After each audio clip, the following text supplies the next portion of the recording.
நாம் பார்த்து நம் மொழி பேசுகிற நம் இனத்தை சார்ந்தவர்கள் போராடினார்கள் என்ற பெருமிதத்தோடு இதை பேசுகிறோம். சரி, அது போதுமா என்பதுதான் உள்ள கேள்வி. ஒரு விடுதலை இயக்கம் வான்படையை வைத்திருந்தது என்பது புலிகளுக்கு மட்டுமே உரித்தானது இந்த உலகில் என்பதுதான் முதல் சிறப்பு. நமக்கு அவனுக்கு என்ன சொல்லணும், நல்லா இந்துக்கள் இல்லடா, இந்துக்கள் நாங்கள் வேற இந்து நீ வேற இந்து. நான் வேடிக்கையாக பல முறை சொல்வதுண்டு. நாங்களும் மாட்டை கும்பிடுவோம், முன்னால் இருந்து கும்பிடுவோம், நீ வாழை தூக்கி பின்னால் இருந்து கும்பிடுவ, நீ வேற நாங்கள் வேற தான். பார்த்தா கூட அவனுடைய வர பண்பாடு வேறு, நம் பண்பாடு வேறு. அவனுக்கு கோபமே நன்றாக படிக்கிறார்கள் என்பது கூட நம்ம மீது கோபமாக இருக்கிறது. நம் பள்ளிகள் மீது, கல்வி திட்டத்தின் மீது அவனுக்கு கோபம் வருகிறது. அதை பார்த்து அவர்களால் தாங்கிக் கொள்ள முடியாதவர்களாக இருக்கிறார்கள். நான் முன்னேறல, நீயே முன்னேறி கொண்டிருக்கிறேன் என்பது கோபமாக இருக்கலாம் அவர்கள். நான் இப்படியே அடிமையாக இருக்கேன், பழங்காலத்து மனிதனாக நம்ம ஆளு சொல்கிற மாதிரி சனாதன தர்மத்தை நாங்கள் பின்பற்றி கொண்டு இருந்திருப்போம், நீ ஏன் இப்படியெல்லாம் போகிற என்றது கோபமாக இருக்கலாம். தான் அரசே அவரை அரசின் தூதராக அனுப்பி வைத்து அவரை கொன்று அவரிடம் ஏதாவது கிடைக்குமான்னா, நம்மால் காகிதத்தில் வச்சிருப்பான், மனதுக்குள் தான் செய்தியை பதிந்து கொண்டு போவார்கள், அங்கு போய் தான் சொல்லுவார்கள். இவன் மடை என் பேப்பரில் எழுதி வரான்னு நினச்சிட்டு இருந்திருக்கான், ஒன்றும் கிடைக்கவில்லை. ஆனால் அதே ஜானியின் பெயரால் கன்னி வெடிகளை தயாரித்து இந்திய அமைதிப்படையின் கால்களை உடைத்தார். இந்த நூலை இவர்கள் கடந்த மாதம்தான் அறிவரன் என்ற பொட்டம்மானின் புலிகளின் புலனாய்வுத்துறை தலைவர் பொட்டம்மான் அவர்களுடைய வரலாற்றை இதே தோழர் சாந்தி நேசக்கரம் எழுதிய இந்த நூலினை இவர்களே தான் வெளியிட்டிருந்தார்கள். அடுத்து இந்த நூலை வெளிக்கொண்டு இருக்கிறார்கள். இவ்வாறான பல நூல்களை தோழர்கள் ஏற்கனவே நம்முடைய பிரிகேடியர் பால்ராஜ் அவர்களை பற்றிய சமர்க்கள நாயகன் என்ற நூல், மேஜர் கின்னி என்ற நூல் போன்றவற்றை புதுச்சேரி திராவிடர் விடுதலை கழகம் ஏற்கனவே வெளியிட்டிருக்கிறது. இப்படியான நூல்கள் ஏன் வெளியிடுகிறார்கள் என்பதுதான். பழங்கால கதைகளை பேசி கொண்டிருப்பதை போல அண்மை கால கதைகளை பேசுவதற்கா என்றால் இல்லை. அவர்களுக்கு இன்னொரு கலாச்சாரத்தை, பண்பாட்டை, மொழியை கொண்ட பெரும்பான்மை வாத திமிரோடு தங்களை ஆண்டு கொண்டிருக்கிற சிங்கள ஆட்சியாளரிடமிருந்து தங்களுடைய கலாச்சாரத்தை, மொழியை, தங்களுடைய பொருளாதார வாழ்வை தாங்களே நிர்ணயித்து கொள்ள வேண்டும் என்ற எண்ணத்தோடு தான் இந்த போராட்டம் தொடங்கியது. அது விடுதலை பெற்ற காலத்திலிருந்து அந்த போராட்டம் நடந்து வந்திருக்கிறது. ஒரு 30 ஆண்டு காலம் அறவழி போராட்டமாய் நடந்து, அறவழி போராட்டங்கள் எல்லாம் ஆயுதத்தால் அடக்கப்பட்ட போது அது ஆயுத போராட்டமாக பரிணமித்து தொடர்ந்தது. அது ஒரு 30 ஆண்டு காலம் நடந்து முடிந்திருக்கிறது. அது ஈழத்தில் மட்டும்தான் அந்த தேவை, அந்த காரணங்கள் இருந்ததா? இல்லை. இந்தியாவிலும் இருக்கிறது, தமிழ்நாட்டுக்கும் இருக்கிறது. அதே போலத்தான் இங்கு பெரும்பான்மை வாதத்தோடு வேறு பண்பாட்டை, மொழியை கொண்ட எண்ணிக்கையில் அதிகம் என்பதை மட்டும் அவர்கள் வைத்துக்கொண்டு பல கதைகளை பேசுவார்கள். 89 81 19 ஏதாவது நாங்கள் இத்தனை எம்பி, நீங்கள் இத்தனை எம்பி என்பான். பெரும்பான்மைவாதம் இங்குதான் இருக்கிறது. இது குறித்த வேதனைகளை நம்முடைய முன்னோடிகள் எல்லாம் வெளியிட்டிருக்கிறார்கள். அதற்கான முயற்சியிலும் ஈடுபட்டிருக்கிறார்கள். இது அந்த நாட்டின் ஒரு வரலாற்றை நினைவுபடுத்துவது என்பது வரலாற்றை படைக்க வேண்டும் என்ற நோக்கத்தையும் கொண்டது என்பதை நாம் மறந்துவிடக்கூடாது என்பதுதான் என்னுடைய முதல் வேண்டுகோள். இப்படிப்பட்ட போராட்டம் இல்லை. அறவழியாக ஏன் நம் உரிமைகளை பற்றி பேசக்கூடாது, போராடக்கூடாது என்பதை சிந்திக்கிற வாய்ப்பாகவும் தோழர்கள் முன்னால் தான் இந்த நூல்கள் படைக்கப்படுகின்றன. நாம் பார்த்து நம் மொழி பேசுகிற நம் இனத்தை சார்ந்தவர்கள் போராடினார்கள் என்ற பெருமிதத்தோடு இதை பேசுகிறோம். சரி, அது போதுமா என்பதுதான் உள்ள கேள்வி. இந்த கட்டுநாயகா விமான தாக்குதலை பற்றி எல்லோரும் சொல்லிவிட்டார்கள், நானும் அதை சொல்ல வேண்டியதில்லை. ஆனாலும் ஒரு விடுதலை இயக்கம் வான்படையை வைத்திருந்தது என்பது புலிகளுக்கு மட்டுமே உரித்தானது இந்த உலகில் என்பதுதான் முதல் சிறப்பு. அவர்களுக்கான வான்புலி அமைக்கல் வேண்டுமானால் பின்னால் தொடங்கி இருக்கலாம். ஆனால் விமான தாக்குதல் எப்போதோ தொடங்கிவிட்டது. தங்களுடைய ஒப்புதல் இல்லாமல் எதிர்ப்புகளை மீறி 1978ஆம் ஆண்டு ஒரு புதிய அரசியல் சட்டம் அறிமுகப்படுத்தப்பட்ட அதே நாளில், செப்டம்பர் 7ஆம் நாள், அதே நாளில் இலங்கை அரசுக்கு சொந்தமாக இருந்த ஒரே ஒரு விமானம்தான் இலங்கை அரசிடம் இருந்தது, ஒரு ஆவ்ரோ விமானம். அதை நேரக்குண்டு டைம் பாம்பு வைத்து வெடித்தார்கள். எல்லா பயணிகளும் வெளியே போன பின்னால் நாம் நினைத்து கொண்டிருப்போம் போராளிகள் வேறு அரசியல் பிரிவு வேறு என்று.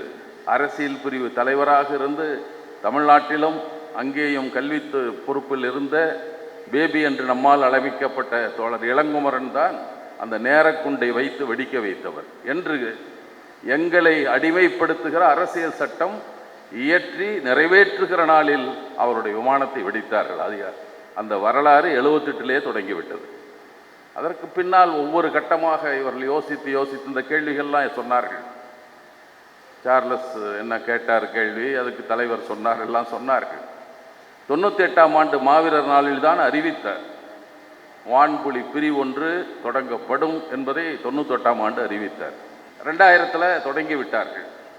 தலைவரோடு உற்ற நண்பர்களாக துணையிருந்த சங்கர் தான், அவர் ஒரு விமான பொறியியல் படித்தவர், சென்னையில் தான் படித்தார். அதற்கு பின்னால் கனடாவில் போய் ஒரு விமான நிறுவனத்தில் பணியாற்றியவர். அவர்தான் வான்புலி அமைப்பை தலைமையேற்று முதல் நடத்த தொடங்கினார். அது தொடர்ந்து வந்தது. ஏராளமான தாக்குதலை செய்திருக்கிறார்கள், நாம் படித்திருக்கிறோம். அதில் ஒன்றுதான் இது விமான நிலையத்தை தாக்கியது, வான்படை தாக்கியது அல்ல. ஆனால் வான்படை ஏராளமான தாக்குதல் நடத்தியது. இங்கிருந்து போய் கொழும்புக்கு போய் கொழும்பில் இருக்கிற விமான நிலையத்தில் குண்டு போட்டுவிட்டு திரும்பவும் பத்திரமாக திரும்பி வந்தது. அவர் ரேடார் பார்வையில் சிக்காமல், எதிலும் சிக்காமல் பத்திரமாக திரும்பி வந்தார். அனுராதபுரத்தில் போய் குண்டு போட்டார்கள். கொழும்புக்கு பக்கத்தில் இருக்கிற அவருடைய எண்ணெய் குதங்களில் போய் குண்டு போட்டார்கள். இதெல்லாம் விமானப்படை நடத்திய தாக்குதல். ஒரு சிறிய அமைப்பாய் மிக குறைந்த எண்ணிக்கையில் உள்ள மக்களை கொண்ட அந்த நாட்டின் ஒரு படையாய் எழுந்த இவர்கள்தான் இந்த சாதனைகளை செய்ய முடிந்தது என்கிற போது நாம் எப்பவும் பெருமையாக சொல்லிக்கலாம். 8 கோடி 10 கோடி வரைக்கும் சொல்பவர்கள்லாம் உண்டு. தங்கள் தலைவரை சொன்னால் 12 கோடி தமிழர்களுக்கு தலைவர்லாம் சொல்கிறதெல்லாம் உண்டு நம்மிடம். அவங்க எண்ணிக்கை சில லட்சங்கள், 30 லட்சம் 40 லட்சம் தான். ஆனாலும் அவர்களால் செய்ய முடிந்திருக்கிறது என்பதுதான் உள்ள சிறப்பு. இதில் அவர்கள் எடுத்துக்கொண்ட முயற்சிகள், முதல் கட்டம் தோல்வி, 2 ஆண்டு அதற்கான முயற்சிகள் நடந்து தோல்வியில் திரும்பி வந்து விட்டவர்கள் அமைதியாக இருக்கவில்லை. மீண்டும் ஒரு முயற்சி, மீண்டும் போவது, மீண்டும் தாக்குதல். அதுவும் இந்த ஜூலை, கருப்பு ஜூலை என்று சொல்லப்படுகிற அந்த ஜூலையின் 2ஆம் நாளில், ஜூலை 24ஆம் நாள் தான் அந்த விமான நிலையத்தின் மீது குண்டுகள் வீசி அத்தனை அணைத்தார்கள். எப்போ தமிழ் மக்கள் மீது கொடும் தாக்குதல் நடத்தி அதே கருப்பு ஜூலையில் தான் அதை நிகழ்த்தி காட்டினார்கள். அப்போ இப்படியெல்லாம் போராடிய போராளிகளை அவங்க ஒவ்வொரு செய்தியாக நான் சொல்லிட்டு இருக்க வேண்டும் என்று நான் கருதவில்லை. இதில் அவங்க அந்த திட்டங்கள் தீட்டுவது என்று பார்க்கிற போது கடைசியாக கூட உங்களுக்கு தெரியும், ஒரே 2 விமானிகள் தான் இந்த தாக்குதலாம் நடத்தி கொண்டே இருக்கிறார்கள். அனுராதபுரத்தில் குண்டு போடுகிறார்கள், கட்நாயகத்தில் போடுறாங்க, அவங்களுடைய எண்ணெய் குதங்கள் மீது குண்டு வீசுகிறார்கள். இவர்களுடைய பலாலி மீது தாக்கியது இவர்களோ என்ற ஐயம் இருக்கிறது, இன்னும் உறுதிப்படுத்தப்படவில்லை. அதெல்லாம் சந்தேகம் இருக்கிறது. இத்தனை தாக்குதல் நடத்தியவர்கள் 2009ஆம் ஆண்டில் போய் அந்த 2 கரும்புலிகளும் இறந்தும் போனார். சிரித்திரன் ரூபன் என்று தெரியும். அவர் கடைசியாக ஒரு கடிதம் எழுதினார். ரூபன் சாகிற போது தமிழ் மக்களிடம் ஒரு கோரிக்கை வைத்தார். நாங்கள் போய் வருவோமோ இல்லை தெரியாது என்று சொல்லிவிட்டு சில கோரிக்கைகளையும் அந்த கடிதத்தில் எழுதியிருந்தார். சாக போகிறவர் மகிழ்ச்சியாக, அந்த படத்தை பார்த்திருப்பீர்கள். சிரித்திரன் என்பவர் அவருக்கு பெயருக்கு தகுந்த போல சிரித்திரன் தான், எப்போதும் சிரித்த வண்ணம் இருக்கிற ஒரு தோழர். அவரோட ரூபன் 2 பேர் தான் இத்தனையும் நடத்தி கொண்டே இருக்கிறார். அப்போ இவ்வளவு செய்ய முடிகிறது என்றால் அவர்களுக்கு இருந்த உள்ள உறுதி, தங்கள் விடுதலை மீது இருந்த வேட்கை, நாம் அடிமையாக வாழ வேண்டுமா என்ற சிந்தனை. இந்த நூல் வெளியீட்டில் உங்களிடம் வைக்கிற வேண்டுகோள் அதுதான். அப்படிப்பட்ட சிந்தனை நம்மிடம் இருக்கலாம். அதை செயல்படுத்துகிற எண்ணம், உறுதி நம்மிடம் வர வேண்டும் என்பதை கேட்பது தான் ஒன்று, வேண்டுகோள் வைப்பதும் இது நோக்கம். அதுக்கு தான் அதை பேசுகிறோம். எத்தனையை நாம் சந்தித்து கொண்டிருக்கோம். நமக்கான அவமானங்களை சந்திக்கிறோம். மாநில உரிமைகள் அவங்க ஒவ்வொன்றா பேசி, முதல்ல இவங்க சிங்களிடம் மாறுபட்டு அமைத்த கட்சியை கூட தமிழரசு கட்சி என்று தமிழில் சொன்னாலும் ஆங்கிலத்தில் பெயர் ஃபெடரல் பார்ட்டி, கூட்டாட்சி கட்சி தான். உண்மையான கூட்டாட்சியாக நடத்துங்கள், அதற்கப்புறம் தீர்மானம், ஈழம் ஒன்றே தீர்வு, தனி ஈழம்தான் தீர்வு. அதற்கான அறவழி போராட்டம், ஆயுத போராட்டம் எல்லாம் நடந்தது. நமக்கு தலைகீழாக 1938 தமிழ்நாடு தமிழுக்கு, அதற்கு முன்னால் 1926 நம்முடைய நாடாளுமன்றத்தில் அப்படிப்பட்ட தீர்மானத்தை சங்கரநாயர் கொண்டு வந்தார். தமிழ் பேசும் 10 மாநிலங்கள் மட்டும் தனி நாடாக அமைத்து அவர்களுக்கு வான்படை, தரைப்படை, கடற்படை உள்ளிட்ட அதிகாரங்களோடு இருக்க வேண்டும் என்ற தீர்மானத்தை, அது அரசுக்கு வைக்கிற வேண்டுகோள். இங்கிலாந்து அரசுக்கு, எங்களை தனியாக பிரித்து விட்டுருப்பியே, நீ வேணா ஆட்சி பண்ணிட்டு இரு. அதான் இப்போ பிஜேபிக்காரன் சொல்லிட்டு இருக்கான், நீயே ஆண்டுக்கன்னு சொன்னாங்கன்னு. காங்கிரஸ்காரன் அதுதான் கேட்டான். டொமினியன் ஸ்டேட்டஸ் என்பதை பொய்யாக, ஏதோ விடுதலை என்பதை போல பொய்யாக சொன்னார்கள் நம்மாளுங்க. அது குடியேற்ற நாடு தகுதி தான் வழங்கப்பட்டது. 1947 விடுதலை நாள் இல்லை, ஆரஞ்சு மிட்டாய் கிடைச்சதை தவிர உண்மையான விடுதலை என்று நமக்கு கிடைக்கவில்லை. விடுதலை என்பது நமக்கான அரசியல் சட்டம் நிறைவேற்ற பின்னால் தான் குடியரசானோம். ஆனால் அதே போல் ஒரு டொமினியன் ஸ்டேட்டஸோடு எங்களுக்கு தமிழ்நாடு தனியாக இருக்கட்டும் என்று கேட்டார். அது மெல்ல மெல்ல சுதி குறைஞ்சி மாநில சுயாட்சி ஆச்சு, மாநில உரிமையாகி இப்படி நாம் போயிட்டுருக்கோம். அவர்கள் கீழே இருந்து மேலே நோக்கி போனார்கள். இது பக்கத்திலே நடந்திருக்கிறது. நாம் அவர்களுடைய வரலாற்றை படிக்கிறோம், பாராட்டுகிறோம், போற்றுகிறோம். இந்த நேரத்தில் நாம் இதை மீண்டும் சிந்திக்க வேண்டிய தேவை. அதற்கான உள்ள உறுதியை உருவாக்கி கொள்வதற்கு முன்னால் நமக்கு ஏன் அவர்களோடு இணைந்து வாழ முடியவில்லை என்பதற்கான நியாயங்களை நாம் புரிந்து கொள்ள வேண்டும். ஏன் நம்ம அவங்களோட சேர்ந்து வாழ முடியவில்லை? நமக்கு அவங்களுக்கு என்ன சிக்கல்? நம்முடைய உரிமைகள் பறிக்கப்படுகிற ஒவ்வொரு நேரத்திலும் ஏன் அப்படி செய்து கொண்டிருக்கிறார்கள்? ஏன் நமக்கு மட்டும் இந்த சிக்கல்? நமக்கு அவனுக்கு என்ன சொல்லணும், நல்லா இந்துக்கள் இல்லைடா, இந்துக்கள் நாங்கள் வேற இந்து, நீ வேற இந்து. நான் வேடிக்கையாக பல முறை சொல்வதுண்டு. நாங்களும் மாட்டை கும்பிடுவோம், முன்னால் இருந்து கும்பிடுவோம், நீ வாழை தூக்கி பின்னால் இருந்து கும்பிடுவ. நீ வேற நாங்கள் வேற தான். பார்த்தா கூட அவனுடைய வர பண்பாடு வேறு, நம் பண்பாடு வேறு. ஆனால் அவர்கள் நம்மை அடிமையாக நடத்துகிற போது, இணையான பங்காளிகளாக இணையானவர்களாக நடத்துவது இல்லை என்கிற போது நாம் என்ன நினைத்திருக்க வேண்டும், என்ன நினைக்க வேண்டும்? முதல்ல அந்த தீப்பொறியை நம் உள்ளத்தில் ஏற்றிக்கொள்ள வேண்டும் என்பதுதான் அந்த வீர வணக்கம் செய்து கொண்டிருக்கிற அந்த தோழர்களுக்கு எரிகிற தீப்பந்தம் நமக்கு காட்டட்டும். நமக்குள்ள அதை ஏன் உருவாக்கி கொள்ளக்கூடாது? நமக்கான உரிமைகளுக்காக ஏன் போராடுவது என்பது ஒரு குறிப்பிட்ட நேரத்தில் குறிப்பிட்ட இடத்தில் போய் ஒளியை முழக்கம் போட்டுவிட்டு திரும்பி வருவது என்பதோடு நின்று விடாமல் அடுத்த கட்டத்துக்கு எப்படி நகர்வது என்பதை பற்றியெல்லாம் சிந்திக்க வேண்டிய தேவை வந்திருக்கிறது என்பதுதான் இந்த நேரத்தில் நான் சொல்கிறேன். மற்றபடியெல்லாம் நிறைய செய்திகளை எல்லாம் ஏறக்குறைய இதுதான் கடைசியாக பேசுகிறேன்னு உள்ள சிக்கல். எல்லோரும் இருக்கிறதெல்லாம் சொல்லிடுவாங்க, நம்ம அதற்கு மேல் சொல்வதற்கு எதுவும் இருக்காது. எத்தனை எத்தனை கொடுமைகளை துணிச்சலாக, அது பெரும்பான்மை என்பதை தவிர, இன்னும் கொஞ்ச நாள் போனால் என்ன ஆகுமோ தெரியாது. இன்னும் ஒருவேளை டீலிமிட்டேஷன் வந்து நமக்கான நாடாளுமன்ற தொகுதியில் குறைக்கப்படுமா தெரியாது. நாம் போட்ட முழக்கம் சத்தம் அங்கே கேட்குமா நமக்கு தெரியாது. இப்போதே நம்ம எண்ணிக்கை தென்னிந்தியா பூரா சேர்த்தாக்கும் 120 பேர் தான் இருக்கோம். மீதியெல்லாம் 400 பேர் அவர்கள் தான் இருக்கிறார். எல்லாரும் சேர்ந்து எதிர்த்து வாக்களித்தாலும் நம்மால் ஒன்றும் செய்ய முடியாது. அப்போ என்னதான் தீர்வு? அவனுக்கு கோபமே நன்றாக படிக்கிறார்கள் என்பது கூட நம்ம மீது கோபமாக இருக்கிறது. நம் பள்ளிகள் மீது, கல்வி திட்டத்தின் மீது அவனுக்கு கோபம் வருகிறது. அதை பார்த்து அவர்களால் தாங்கிக் கொள்ள முடியாதவர்களாக இருக்கிறார்கள்.